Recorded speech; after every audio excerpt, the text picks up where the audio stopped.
So here's the mountain we test our products on every morning. We ride up the mountain. I've got a Mavic Serum SLR test coming up. The Kiwin Carbons test coming up. Stages, actually I've already done that one. But we have the Bonts. Now this is not a paid review. I bought these shoes for about $500 Australia, Aussie dollar.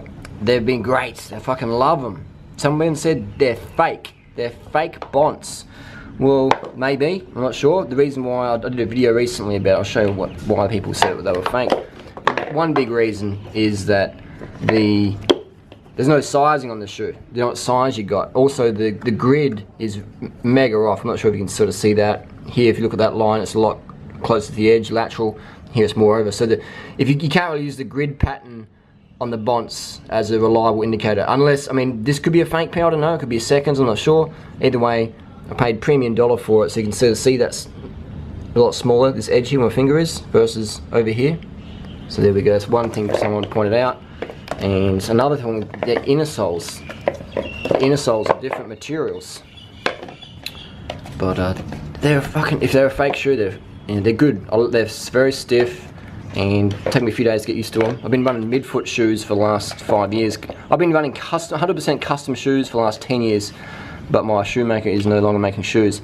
So the inner sole, it's hard to see on the camera there, but if you're in real flesh, you can sort of see different materials there. You know, so one's got indentations, one doesn't. So different materials, inner sole, two different inner soles in the same shoe, and the only size you get on there is 44. There's no sizing on the shoe. Are these fake Bonts? I don't know. The Bonts, they've got a counterfeit problem. I'm not sure. Another issue was if you look closely in the shoe, you can see that there. You can see it's a bit of light on there. Here we go. Bit of light on there. You can see this coming on the medial part of the shoe, and you just think, oh, hang on. You think it. So they've sort of put two left lasts in the shoe. So you got a left last in the right shoe. So it's sort of a bit of a dodge job there. For $500, it's, if they are genuine shoes, it's very poor quality. I've worked in this foot industry for a number of years, and that is pretty shocking quality for a $500 pair of shoes.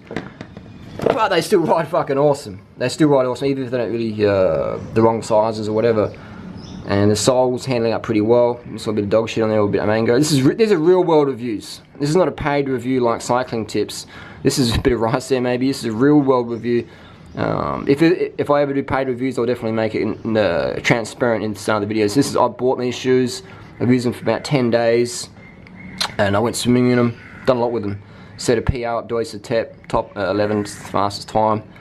They're good shoes though. This is the Vapor S. What I like about them is the boa system. It's pretty good. I haven't heat molded them yet.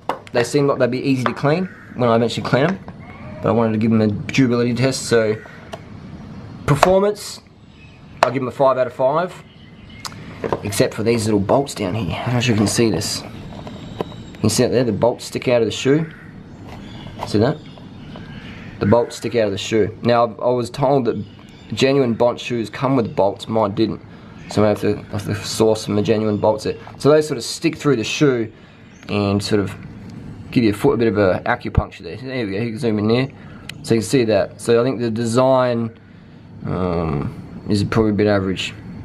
Other than that, I definitely rate them.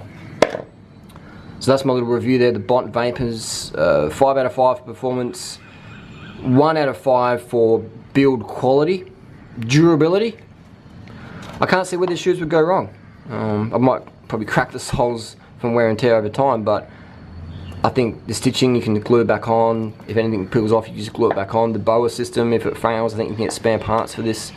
So I think the durability will be an issue, but the quality, like the symmetry of the shoe is very poor. The last material is very cheap. You got mixed inner soles, you know, and you don't know what size shoes you got. You don't know what size shoes you got. These could even be a mixed pair. They do look a little bit different in the sizing. So you might want to get your vernier calipers out there and have a little look. It almost looks like there's half a size difference in the shoes, doesn't there? $500 and I got a pair of Bonts that was a mixed pair. But they feel alright, so we'll see how we go. Post your comments and questions down below. This is a better sound quality, didn't have the party in the background. And stay tuned for the Mavic Serum. I bought these as well. They're pretty good so far. Braking surface is excellent in the wet. I tested it this morning. And the Kiwin Carbons, a fantastic pedal. Another thing I bought here in Thailand. So stay tuned for those reviews. Post your questions down below. What product do you want me to review next? Let me know down below.